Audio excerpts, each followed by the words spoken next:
Hola amigos, bien o no, y saludos desde Medellín.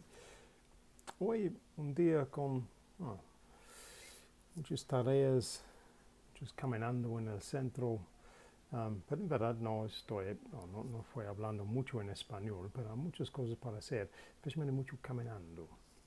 Entonces, ok, le camino, estoy pensando mucho en este libro, que es una historia, va a ser el segundo parte, con una historia con un hombre que en 1933 a caminar hasta Inglaterra, hasta Constantinopla, o como dice hoy, Estambul, en Turquía.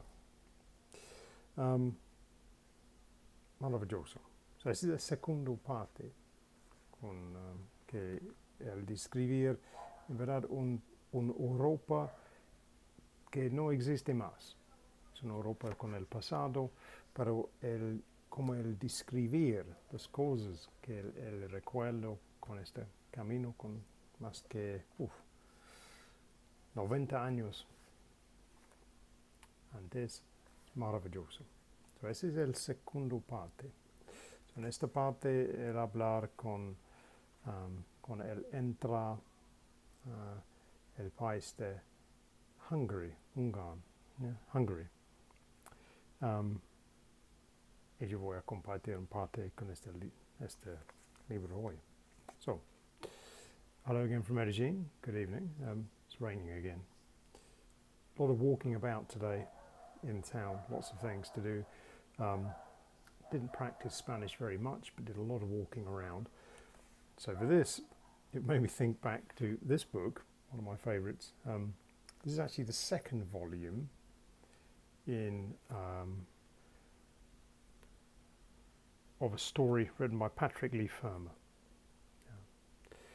So he wrote the book many years after he made a trip originally in 1933. So we're going back 90 years ago, when he was a young man. He walked all the way from basically Holland, all the way to Constantinople, as it was then, or now it's called Istanbul in Turkey. He walked the whole way through a Europe that doesn't exist anymore. It's completely different Europe now. It's not remotely like how he describes it in the book. Very interesting, and his writing is interesting because it's very descriptive. So, because I was thinking about this, because I've done a lot of walking today, I'm going to read you a bit of this just to show you a different style of writing. It's very descriptive. In this case, he's happening to talk about when he's entering Hungary. So he's just crossing the border between Slovakia and Hungary. But really it's just to listen to his description of the scene that meets his eyes as he's crossing this bridge, as he's entering from one country into another one. So here we go. This is from his book Between the Woods and the Water, Leigh Fermor. It was originally published. When was it first published? Yeah, in this case, 1986. So he wrote the book a long while after he did the trip. He was very old man when he wrote this particular book. Very interesting character. If you get a chance to look him up, he's got a very interesting personal history. But we'll leave it with his writing for the day. So, Chapter 1, Bridge Passage. Perhaps I had made too long a halt on the bridge. The shadows were assembling over the Slovak and Hungarian shores, and the Danube, running fast and pale between them, washed the quays of the old town of Esztergom, where a steep hill lifted the basilica into the dusk.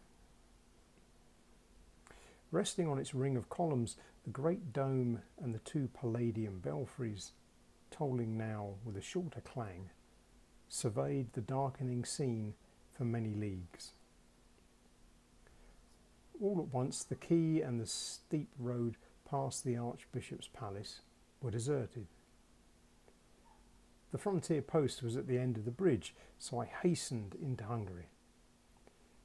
The people that Easter Saturday had gathered at the river's side and had climbed to the cathedral square, where I found them strolling under the trees, conversing in expectant groups. The roofs fell away underneath, then forest and river and fen ran dimly to the last of the sunset. A friend had written to the mayor of Estegon, "Please be kind to this young man who is going to Constantinople on foot." Planning to look him up the next day, I asked someone about the mayor's office, and before I knew what was happening, and to my confusion, he led me up to the man himself. He was surrounded by the wonderfully clad grandees I had been admiring beside the Danube. I tried to explain that I was the tramp he had been warned about, and he was politely puzzled. Then illumination came, and after a quick and obviously comic conversation with one of the magnificent figures, he committed me to his care and hastened across the square to more serious duties. The charge was accepted with an amused expression. My mentor must have been saddled with me because of his excellent English. His gala costume was dark and splendid. He carried his scimitar slung nonchalantly in the crook of his arm, and a rimless monocle flashed in his left eye. At this very moment, all eyes turned downhill. The clatter of hooves and a jingle of harness had summoned the mayor to the cathedral steps, where a scarlet carpet had been laid.